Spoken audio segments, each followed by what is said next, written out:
എല്ലാവർക്കും ഇരിക്കാം. ഒരിക്കൽ കൂടി ദൈവവചനമായിട്ട് നിങ്ങളുടെ മധ്യത്തിലെ എഴുന്നേറ്റ് നിൽക്കുവാൻ കർത്താവിനായ കൃപയ്ക്കായി ഞാൻ കർത്താവിനെ സ്തോത്രം ചെയ്യുന്നു. ഇന്ന് പോലെ കാലത്ത് നമ്മുടെ അല്പ ചിന്തയ്ക്കായിട്ട് നമുക്ക് വേദഭാഗം വായിക്കാം. സങ്കീർത്തന പുസ്തകം 25 അധ്യായം അതിൻ്റെ 12 മുതൽ 14 വരെയുള്ളതായ വാക്യങ്ങൾ വായിക്കാം. സാംസ് 25 verse 12 to 14. യഹോവ ഭക്തനായ പുരുഷൻ ആർ? അവൻ തിരഞ്ഞെടുക്കേണ്ടുന്ന വഴി താൻ അവന് കാണിച്ചു കൊടുക്കും. അവൻ സുഖത്തോടെ വസിക്കും. അവൻ്റെ സന്തതി ദേശത്തെ അവകാശമാക്കും. യഹോവയുടെ സഹിത്വം തൻ്റെ ഭക്തന്മാർക്കുണ്ടാകും. അവൻ തൻ്റെ നിയമം അവരെ അറിയിക്കുന്നു. നമ്മൾ ഈ ഭാഗം വായിക്കുമ്പോൾ ഭക്തന്മാരെ കുറിച്ച് 2 പ്രാവശ്യം ഭക്തന്മാരെ കുറിച്ച് പറയുന്നത് നമുക്കവിടെ വായിക്കുവാനായിട്ട് സാധിക്കുന്നുണ്ട്. ഭക്തിക്ക് അകത്ത് ഒരു ശക്തി ഉണ്ട് എന്നുള്ളത് ഒരു വലിയ യാഥാർത്ഥ്യമാണ്. കർത്താവിൻ്റെ സഹിത്വം എത്ര ശ്രേഷ്ഠർ. ഇവിടെ പറയാണ് യഹോവയുടെ സഹിത്വം തൻ്റെ ഭക്തന്മാർക്ക് ഉണ്ടാകും. സഖി അല്ലെങ്കിൽ കൂട്ടുകാരൻ കൂട്ടുകാരി എന്നൊക്കെ നമ്മൾ പറയുന്ന പോലെ നല്ല സഖിയായിരുന്ന് നമ്മളെ നടത്തുന്നതായ ഹല്ലേലൂയ ഒരു ഭക്തനെ നടത്തുന്നതായ ആ കർത്താവിൻ്റെ സ്നേഹത്തിനായി നമുക്ക് കരങ്ങളിൽ നമ്മുടെ കർത്താവിനെ സ്തോത്രം ചെയ്യാം. ഹല്ലേലൂയ. ക്രിസ്ത്യാനിറ്റി എന്ന് പറഞ്ഞു കഴിഞ്ഞാൽ ഒരു റിലീജിയൻ അല്ല, എന്നാൽ ഒരു ബന്ധമാണ്. ഹല്ലേലൂയ. കർത്താവ് നമുക്ക് തന്നിരിക്കുന്നതായ ആ ബന്ധത്തിനായി സ്തോത്രം ചെയ്യാം. ഹല്ലേലൂയ. റിലീജിയൻ ഒരു മതമാണ്, എന്നാൽ കർത്താവുമായിട്ട് ഒരു സഖി പോലെ, ഹല്ലേലൂയ, ഒരു കൂട്ടുകാരനെ പോലെ, ഒരു കൂട്ടുകാരിയെ പോലെ സ്നേഹിക്കുവാൻ, ഹല്ലേലൂയ, കരുതുവാൻ നമുക്ക് തന്നിരിക്കുന്നതായ ബന്ധത്തിനായി ഞാൻ കർത്താവിന് സ്തോത്രം ചെയ്യാണ്. നമ്മൾ ഇന്ന് പൽക്കാലം ഭക്തിയെക്കുറിച്ച് അല്പം ചിന്തിക്കുമ്പോൾ ആരാണ് ഒരു ഭക്തൻ? ഹല്ലേലൂയ. ഒരു ഭക്തൻ എങ്ങനെ ആയിരിക്കണം? ദൈവത്തിന്റെ വചനം ഉളനീളം പഠിച്ചു കഴിഞ്ഞാൽ ഭക്തന്മാരെ കുറിച്ച് 100 കണക്കിന് പ്രാവശ്യം ഭക്തൻ എന്ന് പറഞ്ഞായ വാക്കുകൾ ഉപയോഗിച്ച് ദൈവത്തിന്റെ വചനത്തിൽ ഭക്തന്മാരെ കുറിച്ച് എഴുതിയിരിക്കുന്ന നമുക്ക് കാണുവാനായിട്ട് സാധിക്കുന്നുണ്ട്. ഞാൻ ചിന്തിച്ചപ്പോൾ ഒരു ഭക്തനെ കുറിച്ച് പഠിക്കുമ്പോൾ എല്ലാവരെക്കാൾ ഉപരി കർത്താവിനെ സ്നേഹിക്കുന്ന ആരാണോ അവനാണ് ഭക്തൻ. ഒന്നുകൂടെ പറയാം, എല്ലാറ്റിനേക്കാൾ ഉപരി ഒരുത്തൻ, ഒരു മനുഷ്യന് കർത്താവിനെ സ്നേഹിക്കുവാൻ സാധിക്കുമോ അവനാണ് ഭക്തൻ എന്ന് പറയുന്നത്. ഹല്ലേലൂയ. നമ്മൾ ഭക്തിയെ കുറിച്ച് പഠിക്കുമ്പോൾ അതിനകത്ത് ഒത്തിരി കാര്യങ്ങൾ പഠിക്കുവാനുണ്ട്. ഒന്ന്, ഭക്തി എന്ന് പറയുമ്പോൾ ഭയം അല്ലെങ്കിൽ റെഫറൻസ്. മറ്റൊരു പദം നമ്മൾ ഭക്തിയെ കുറിച്ച് പഠിക്കുമ്പോൾ സ്നേഹം അല്ലെങ്കിൽ ബഹുമാനം, അനുസരണം. ഇതെല്ലാം ഭക്തിയുടെ ചേർന്ന് വരുന്നതായ ചില പദങ്ങളായിട്ട് നമുക്ക് കാണുവാനായിട്ട് സാധിക്കുന്നുണ്ട്. എന്നാൽ ദൈവവചനം വായിക്കുമ്പോൾ പഠിക്കുമ്പോൾ യഥാർത്ഥ ഭക്തിയുണ്ട്, കപട ഭക്തിയുണ്ട് എന്ന് നമുക്ക് കാണുവാൻ സാധിക്കുന്നുണ്ട്. കർത്താവായ യേശു ക്രിസ്തു ഈ ലോകത്തായിരുന്നപ്പോൾ ഏറ്റവും കൂടുതൽ വെറുത്ത ഒരു കൂട്ടര് ആരെന്ന് ചോദിച്ചു കഴിഞ്ഞാൽ പരീശന്മാരും കപടഭക്തിക്കാരുമായിരുന്നു. അപ്പോൾ യേശു തന്നെ പറഞ്ഞിട്ടുണ്ട്, അവരെ കിണ്ഡങ്ങളുടെ എന്തുവാണ് പുറം അവരെ വെടിപ്പാകുന്നു, എന്നാൽ അകമെന്തുവാണ് ക്ലാവ് പിടിച്ചിരിക്കുന്നുവെന്ന് ഹല്ലേലൂയ യേശു കർത്താവ് തന്നെ പറയുവാനായിട്ട് ഇടയായി തീർന്നു. നമുക്ക് ഒരു ദൂതനെ, ഒരു ഏഞ്ചലായിട്ട് നമുക്ക് അഭിനയിക്കുവാൻ സാധിക്കും, എന്നാൽ ഒരിക്കലും നമുക്ക് ഏഞ്ചല് ആകുവാനായിട്ട് സാധിക്കില്ല. ഒരു ഭക്തനായിട്ട് എനിക്കോ നിങ്ങൾക്കോ അഭിനയിക്കുവാനായിട്ട് സാധിക്കും, എന്നാൽ ഒരു ഭക്തന് ആകുവാനായിട്ട് സാധിക്കില്ല. അപ്പോൾ ഭക്തിക്കകത്തൊരു ശക്തി ഉണ്ട്. 2 തീമോഥെയോസ് ലേഖനം 3 അധ്യായം അതിന്റെ 1 മുതൽ 5 വരെയുള്ളതായ വാക്യങ്ങൾ വായിക്കുമ്പോൾ ഭക്തിയെ കുറിച്ച് വളരെ വ്യക്തമായി എഴുതിയിരിക്കുന്നത് നമുക്ക് പൗലോസ് തീമോഥെയോസിന് എഴുതുന്നതായ ആ ലേഖനത്തിൽ നമുക്ക് കാണുവാൻ സാധിക്കുന്നുണ്ട്. അവിടെ ഇങ്ങനെ എഴുതിയിരിക്കുന്നത് അതിന്റെ 1 മുതലുള്ളതായ വാക്യം വായിക്കുമ്പോൾ അന്ത്യകാലത്ത് ദുർഘട സമയങ്ങൾ വരും എന്നറിയുക. അപ്പോൾ അവിടെ നമുക്ക് കാണുവാൻ സാധിക്കുന്നത് അന്ത്യകാലത്ത് ഉണ്ടാകുന്നതായ സംഭവിക്കുവാൻ പോകുന്നതായ ചില കാര്യങ്ങളാണ് അതിപ്പോൾ സംഭവിച്ച് കൊണ്ടേയിരിക്കുന്നു. ഒരു അന്ത്യകാല പ്രവചനം തന്നെ നമുക്ക് ആ ഭാഗത്തെ കുറിച്ച് നോക്കുമ്പോൾ നമുക്ക് കാണുവാൻ സാധിക്കുന്നുണ്ട്. എഴുതുകയാണ്, അന്ത്യകാലത്ത് ദുർഘട സമയങ്ങൾ വരിക എന്ന് അറിയുക. അത് മാത്രമല്ല, മനുഷ്യർ സ്വസ്നേഹികളും ദ്രവ്യാഗ്രഹികളും വമ്പ് പറയുന്നവരും അഹങ്കാരികളും ദൂഷകന്മാരും അമ്മയപ്പന്മാരെ അനുസരിക്കാത്തവരും നന്ദി കെട്ടവരും അശുദ്ധരും വാത്സ്യമില്ലാത്തവരും ഇണങ്ങാത്തവരും ഏഷണിക്കാരും അജിതേന്ദ്രിയന്മാരും ഉഗ്രന്മാരും. പിന്നെ പറയാണ് 4-ാം വാക്യത്തില് സൽഗുണം ദോഷികളും ദ്രോഹികളും ദാക്ഷ്യക്കാരും നിഗളികളുമായി ദൈവപ്രിയമില്ലാതെ ഭോഗപ്രിയരായി. അതാ അടുത്ത വാക്യമാണ് ശ്രദ്ധിക്കേണ്ടത്. ഭക്തിയുടെ വേഷം ധരിച്ച് അതിൻ്റെ ശക്തി ത്യജിക്കുന്നവരുമായിരിക്കും അങ്ങനെയുള്ളവരെ വിട്ട് ഒഴിയുക. നമ്മളെ ഈ 5 വാക്യങ്ങൾ നമ്മൾ വായിക്കുകയും പഠിക്കുകയും ചെയ്യുമ്പോൾ അതാണ് 20 കൂട്ടം കാര്യങ്ങൾ പൗലോസ് ഇവിടെ നിരത്തി വെച്ചിരിക്കുന്ന നമുക്ക് കാണാൻ സാധിക്കുന്നുണ്ട്. ഈ 20 കൂട്ടം കാര്യങ്ങളെ നമുക്ക് 3ആയി തിരിച്ചു കഴിഞ്ഞാൽ, ഒന്ന് സമൂഹത്തിൽ നടക്കുന്ന നമുക്ക് കാണുവാൻ സാധിക്കും. രണ്ടാമത് കുടുംബങ്ങളിൽ നടക്കുന്ന നമുക്ക് കാണുവാൻ സാധിക്കും. മൂന്നാമത് സഭകളിൽ നടക്കുന്നത് നമുക്ക് കാണുവാൻ സാധിക്കും. ഒന്നാമത് പറയുകയാണ് ഹല്ലേലൂയ, മനുഷ്യ സ്വസ്നേഹികളും ദ്രവ്യാഹികളും വമ്പ് പറയുന്നവരും. അതെ, സമൂഹത്തിൽ എന്തുമാണ് നടന്നുകൊണ്ടിരിക്കുന്നതായ ഒരു കാര്യമാണ്. രണ്ടാമതാണ് അഹങ്കാരികളും ഇവിടെ പറയുന്നുണ്ട് ഹല്ലേലൂയ, അമ്മയപ്പന്മാരെ അനുസരിക്കാത്തവരും നന്ദി കെട്ടവരും. അതെ, കുടുംബങ്ങളിലെ നടക്കുന്നതായ കാര്യമാണ് രണ്ടാമത്. വീണ്ടും നമ്മൾ മൂന്നാമത് വായിക്കുമ്പോൾ വാത്സല്യമില്ലാത്തവരും ഇണങ്ങാത്തവരും ഏഷണിക്കാരും അജിതേന്ദ്രിയരുമായ ഉഗ്രന്മാരും. അതും എന്തുവാണ് നമ്മൾ വായിക്കുമ്പോൾ ഒരു പരുവതെ സമൂഹത്തിൽ നടക്കുന്നതായ കാര്യങ്ങളാണ്. എന്നാൽ അതിൻ്റെ ഒടുവിൽ 5-ാം വാക്യം വായിക്കുമ്പോൾ ദൈവപ്രിയമില്ലാതെ ഭോഗപ്രിയരായി ഭക്തിയുടെ വേഷം ധരിച്ച് അതിൻ്റെ ശക്തി ത്യജിക്കുന്നവരുമായിരിക്കും. അങ്ങനെയുള്ളവരെ വിട്ടൊഴുകാതെ സഭയിൽ നടക്കുന്നതായ കാര്യം. അപ്പോൾ സമൂഹത്തിൽ എന്തുവാണ് ഇത് സംഭവിച്ചുകൊണ്ടിരിക്കുന്നു, അതുപോലെ കുടുംബങ്ങളിൽ ഇന്ന് സംഭവിച്ചുകൊണ്ടിരിക്കുന്നു, സഭയിൽ നടന്നുകൊണ്ടിരിക്കുന്നു. എന്നാൽ ഇവിടെ നമ്മൾ ശ്രദ്ധിക്കേണ്ടതായ ഒരു ഭാഗം ഇതാണ്, അതിൻ്റെ ശക്തി ത്യജിക്കുന്നവരുമായിരിക്കും. അപ്പോൾ ഭക്തിക്കകത്ത് ഒരു ശക്തി ഉണ്ട് എന്നുള്ളത് വലിയ ഒരു യാഥാർത്ഥ്യമാണ്. ഭക്തിയുടെ ഒരു പാക്കേജ് എടുത്തു കഴിഞ്ഞാൽ അതിനകത്ത് ഒത്തിരി അനുഗ്രഹങ്ങൾ ദൈവവചനം വായിക്കുമ്പോൾ പഠിക്കുമ്പോൾ നമുക്ക് കാണുവാൻ സാധിക്കുന്നുണ്ട്. വചനം പറയുന്നു, 1 തീമോഥെയോസ് ലേഖനം 4-ാം അധ്യായം അതിൻ്റെ 8-ൽ നമ്മൾ വായിക്കുന്നു, ദൈവഭക്തി സകലത്തിനും പ്രയോജനകരം. ഒന്ന് വായിക്കാം നമുക്ക്. 1 തീമോഥെയോസ് ലേഖനം 4-ാം അധ്യായം അതിന്റെ 8-ാം വാക്യം വായിക്കാം. ശരീരാഭ്യാസം അല്പപ്രയോജനമുള്ളതത്രേ, ദൈവഭക്തിയോ ഇപ്പോഴത്തെ ജീവന്റെയും വരുവാനിരിക്കുന്നവന്റെയും വാഗ്ദത്തമുള്ളതായിരിക്കയാൽ സകലത്തിനും പ്രയോജനകരമാകുന്നു. അപ്പോൾ ഇവിടെ പൗലോസ് പറയാണ്, ചിലത് നമുക്ക് പ്രയോജനമാകുള്ളൂ, ചിലതൊന്നും പ്രയോജനം അല്ലാത്ത കാര്യങ്ങൾ ഒത്തിരി ഞാനും നീയും കാണാറുണ്ട്, കണ്ടിട്ടുണ്ട്. എന്നാൽ ഇവിടെ ഭക്തിയെക്കുറിച്ച് പറയുമ്പോൾ ഇവിടെ പറയാണ് ശരീരാഭ്യാസം പോലും അല്പ പ്രയോജനമേ ഉള്ളതാണെന്നാണ് പറയുന്നത്. എന്നാൽ ഭക്തിയെക്കുറിച്ച് പഠിപ്പിക്കുമ്പോൾ പറയാണ് ദൈവഭക്തിയോ ഇപ്പോഴത്തെ ജീവന്റെയും വരുവാനിരിക്കുന്നതിന്റെ ജീവന്റെയും വാഗ്ദത്തമുള്ളതാകിയാൽ സകലത്തിനും പ്രയോജനകരം ആകുന്നു. അപ്പോൾ ഭക്തി സകലത്തിനും പ്രയോജനകരം ആകുന്നു. ഹല്ലേലൂയ. പുറപ്പാട് പുസ്തകം 18-ാം അധ്യായം നമ്മൾ വായിക്കുമ്പോൾ ഭക്തിയെ കുറിച്ച് അവിടെ നമുക്ക് കാണുവാൻ സാധിക്കുന്നുണ്ട്. നമ്മൾ പുറപ്പാട് പുസ്തകം 18-ന്റെ 21-ൽ നമ്മൾ വായിക്കുമ്പോൾ അധിപന്മാരെ തിരഞ്ഞെടുക്കുമ്പോൾ ഹല്ലേലൂയ അവിടെ പറയുന്നതായ ഒരു ഭാഗം നമുക്ക് കാണുവാൻ സാധിക്കുന്നുണ്ട്.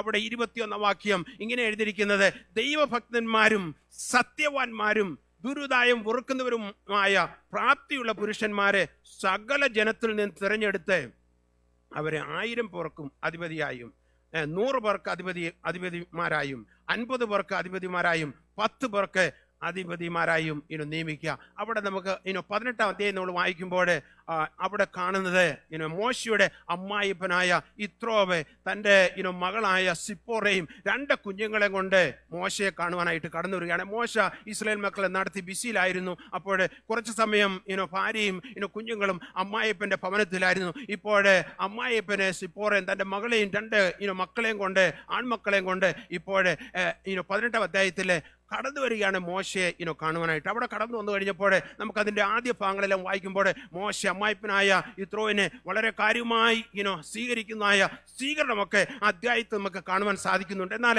സ്വീകരണമെല്ലാം നടന്നു. എന്നാൽ പിറ്റേ ദിവസം നോക്കിയപ്പോൾ മരുമകന് മോശ അവിടെ ഇരുന്നുകൊണ്ട് ഇസ്രായേൽ മക്കളുടെ എല്ലാം പ്രശ്നങ്ങൾ കൈകാര്യം ചെയ്യും. രാവിലെ മുതൽ വൈകുന്നേരം വരെ താൻ പ്രശ്നങ്ങളൊക്കെ കൈകാര്യം ചെയ്യാണ്. അതിൻ്റെ 18-ാം വാക്യത്തിൽ പറയുന്നുണ്ട്, നീ ചെയ്യുന്ന കാര്യം നന്നല്ല, നീയും നിന്നോടുകൂടെയുള്ള ഈ ജനവും ക്ഷീണിച്ചു പോകും. ഈ കാര്യം നിനക്ക് അതിഭാരമാകുന്നു, ഏകനായി അത് നിവർത്തിപ്പാൻ നിനക്ക് കഴിയുന്നതല്ല. നീ ഒറ്റയ്ക്ക് ഇങ്ങനെ ഇരുന്ന് എവരുടെയെല്ലാം പ്രശ്നങ്ങൾ കൈകാര്യം ചെയ്യാൻ പോയി കഴിഞ്ഞാൽ നീയും ക്ഷീണിക്കും, വന്നവരും ക്ഷീണിക്കും. അതുകൊണ്ട് ഇത് ഒരു നല്ല കാര്യമല്ല.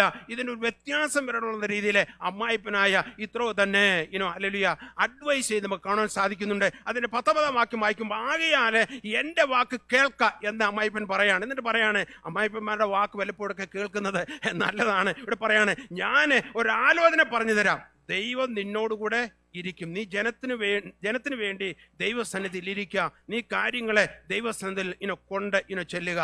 അതിനുശേഷം താനെ കൊടുക്കുന്നതായ ഒരു അഡ്വൈസാണ് നീയെ എങ്ങനെയുള്ളവരെ തിരഞ്ഞെടുക്കണം. ഈ പ്രശ്നങ്ങളൊക്കെ കൈകാര്യം ചെയ്യുവാനായിട്ട് ചില ആളുകളെ നീ തിരഞ്ഞെടുക്കണം. അവരെ അധിപതിമാരായി അവരെ നീ തിരഞ്ഞെടുക്കുമ്പോൾ അവർക്കുണ്ടാകുന്നതായ ഗുണഗണങ്ങൾ എന്തൊക്കെയായിരിക്കണം, അവരെ എങ്ങനെയുള്ളവരായിരിക്കണം എന്ന് പറഞ്ഞതായ കൂട്ടത്തില് പറയാണ്. ഒന്നാമത് പറയുന്നതാണ് ദൈവ ഭക്തന്മാരും, പിന്നെന്താണ് സത്യവാന്മാരും ദുരാദായം വെറുക്കുന്നവരുമായ പ്രാപ്തിയുള്ള പുരുഷന്മാരെ സകല ജനത്തിൽ നിന്ന് തെരഞ്ഞെടുത്ത് അവരെ എന്തുമാണ്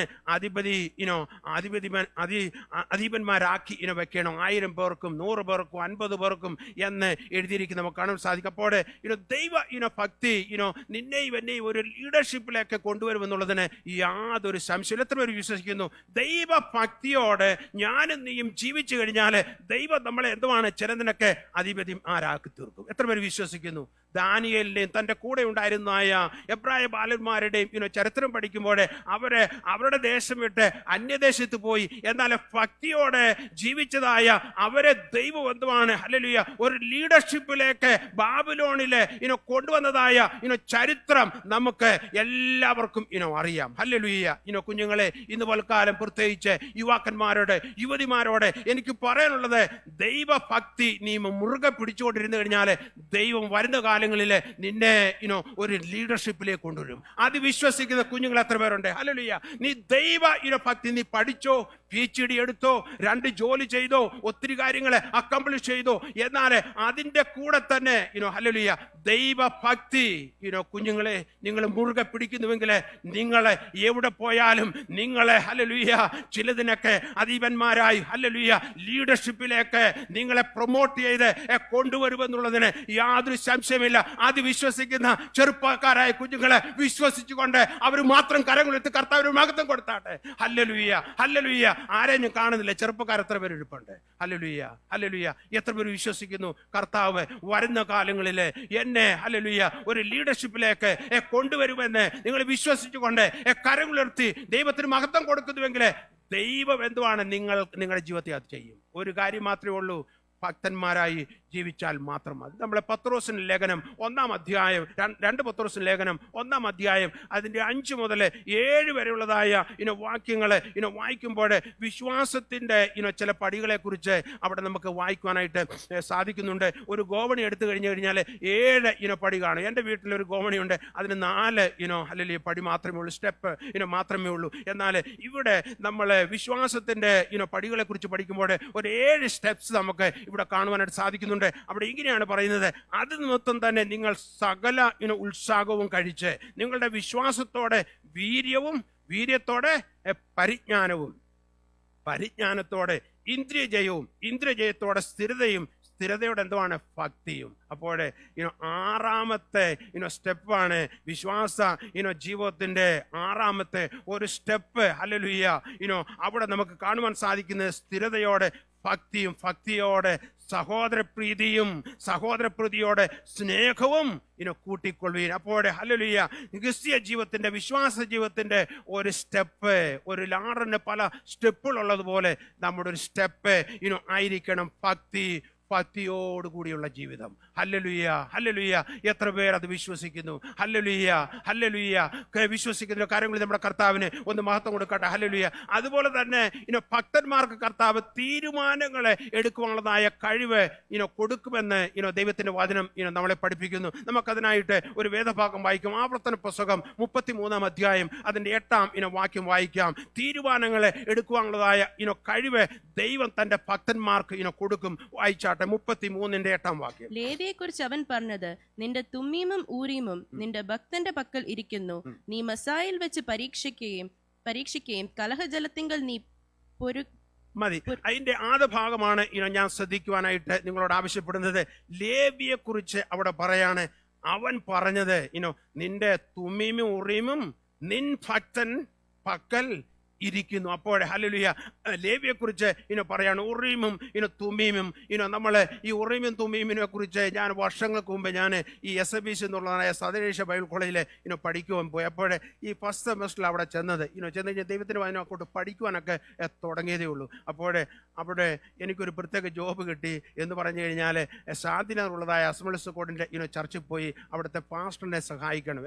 എൻ്റെ ജോലി എന്ന് പറഞ്ഞു കഴിഞ്ഞാൽ പായിടുക, ബാത്റൂമിലെല്ലാം വെള്ളം കോരി വെക്കുക, അതുപോലെ പാസ്റ്ററിൻ്റെ തുണിയൊക്കെ തേച്ച് കൊടുക്കുക, ഇങ്ങനെയുള്ള പരിപാടികളൊക്കെ ആദ്യം ചെയ്തത്. എന്നാൽ അവിടെ ചെന്നപ്പോൾ പാസ്റ്റർ പറഞ്ഞു, നീ സൺഡേ സ്കൂൾ പഠിപ്പിക്കാൻ തുടങ്ങാൻ പറഞ്ഞു. അപ്പോൾ സൺഡേ സ്കൂൾ പഠിപ്പിക്കാനായിട്ട് തുടങ്ങി. സൺഡേ സ്കൂൾ പഠിപ്പിക്കാനായിട്ട് തുടങ്ങി കഴിഞ്ഞപ്പോൾ ഒരു 2-3 ആഴ്ച കഴിഞ്ഞപ്പോൾ ഞാൻ ഓർക്കുന്നുണ്ട്, ഒരു സ്റ്റുഡൻറ്റ് എന്നോട് ചോദിച്ചു, പാസ്റ്ററെ ഈ ഉറീമും തുമ്മിയും എന്ന് പറഞ്ഞാൽ എന്തോ ആണെന്ന് ചോദിച്ചു. അപ്പോൾ എനിക്കതിന് മറുപടി ഒന്നും പറയുവാനായിട്ട് ഇന്നേരം എൻ്റെ കൈവശമില്ല. അപ്പോൾ ഞാൻ സഡൻലി പറയുണ്ടായി, അത് ഈ പുരോഹിതന്മാരുടെ കയ്യിലിരിക്കുന്ന രണ്ട് സാധനങ്ങളാണ്, അത് മാത്രം നമ്മൾ ചിന്തിച്ചാൽ മതി, അതിൻ്റെ അങ്ങേപ്പുറം ഒന്നും ചിന്തിക്കണം എന്ന് പറഞ്ഞ് ഞാൻ ആ വിഷയം അങ്ങ് വിട്ട്. കാര്യം എനിക്കറിയാൻ വയ്യായിരുന്നു. എന്നാൽ ഞാൻ തിരിച്ച് കോളേജിൽ പോയി എൻ്റെ മനസ്സിൽ പറയുന്നുണ്ട്, എടാ ഇത് പറഞ്ഞു കൊടുത്തത് തെറ്റാണ് എന്ന് പറയുന്നുണ്ട്, എന്നാൽ അത് ശരിയല്ല എന്ന് എൻ്റെ ഹൃദയത്തിൽ ഒരു കുത്തൽ എനിക്ക് തോന്നി. അപ്പോൾ ഞാൻ അന്നത്തെ കാലത്ത് ഗൂഗിൾ ചെയ്താൽ ഒന്നും കിട്ടത്തില്ല, വേറെ ഒരു ബുക്സും ഇല്ല. എന്നാൽ ഞങ്ങളുടെ ആ ലൈബ്രറി ഉള്ളതായ കമൻട്രീസ് പലതും നോക്കുവാനായിട്ട് തുടങ്ങി. നോക്കി ഇങ്ങനെ ഈ ഇതിനെക്കുറിച്ച് ഒരു സ്റ്റഡി തന്നെ ഞാൻ തുടങ്ങി അങ്ങോട്ട് പഠിച്ചു വന്നപ്പോൾ എനിക്ക് മനസ്സിലായി, ഉറീമും തുമ്മിയും എന്ന് പറഞ്ഞു കഴിഞ്ഞാൽ എക്സോഡസ് അല്ലെങ്കിൽ പുറപ്പാട് 28-ാം അധ്യായം അതിൻ്റെ 30-ാം വാക്യത്തിൽ വളരെ വ്യക്തമായി ഒന്ന് വായിക്കാം. 28-ാം അധ്യായം അതിൻ്റെ 30-ാം വാക്യം ഒന്ന് വായിച്ചാട്ടെ. ന്യായവിധി പദത്തിനകത്ത് ഊരീമും തുമ്മീമും വെളിപ്പാടും സത്യവും വയ്ക്കണം. അവിടെ എഴുതിയിരിക്കുന്നത്. അപ്പോൾ ഉറീബ് എന്ന് പറഞ്ഞു കഴിഞ്ഞാൽ വെളിപ്പാട്, അല്ലെങ്കിൽ തുമീം എന്ന് പറഞ്ഞു കഴിഞ്ഞാൽ സത്യം. അതിനെക്കുറിച്ച് നമ്മൾ വളരെ ഡീറ്റെയിൽ ആയിട്ട് പഠിക്കുകയാണെങ്കിൽ ഇത് രണ്ട് നിറത്തിലുള്ളതായ കല്ലുകളാണ്. അതായത് ഉറീബ് എന്ന് പറഞ്ഞു കഴിഞ്ഞാൽ വൈറ്റ് സ്റ്റോൺ, വെള്ള നിറത്തിലുള്ളതായ കല്ലുകൾ.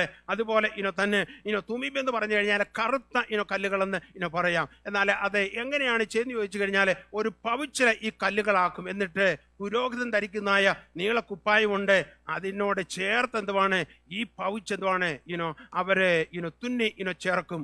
അങ്ങനെ ഏഫോദിനോട് ചേർന്നായിരിക്കും ഈ ഉറീമും തുമ്മീമും എപ്പോഴും ഇരിക്കുന്നത്. എന്നാൽ ഒരു പ്രത്യേക ക്രൈസിസ് ഉണ്ടാകുന്ന സമയം, അല്ലെങ്കിൽ ഒരു യുദ്ധത്തിന് പോകുമ്പോൾ, അല്ലെങ്കിൽ ഒരു ക്രൈസിസ് ഉണ്ടാകുമ്പോൾ അവിടെ അവർ ചെയ്യുന്നതെന്ന് ചോദിച്ചു കഴിഞ്ഞാൽ ആ ഏഫോദിന് കൊണ്ടുവരുവാൻ പറയും. എന്നിട്ട് അവര് അതിന്റെ മധ്യത്തിൽ ഒരു തീരുമാനം എടുക്കുവാനായിട്ട് കർത്താവ് ദൈവം അവരെ സഹായിക്കുന്നു പറഞ്ഞ് അവര് ഇത് കൊണ്ടുവന്ന് അവർ ആലോചന ചോദിക്കും. അപ്പോഴേ ദൈവത്തിന്റെ ആലോചന ലഭിക്കും. അതുകൊണ്ടാണ് ഹല്ലേലൂയ ഉറീം എന്ന് പറഞ്ഞു കഴിഞ്ഞാൽ വെളിപ്പാട്, അതുപോലെ തുമീം എന്ന് പറഞ്ഞു കഴിഞ്ഞാൽ സത്യം. അവർക്കത് മനസ്സിലാക്കാൻ അതനുസരിച്ച് ദൈവമക്കളെ മോവ് ചെയ്യും.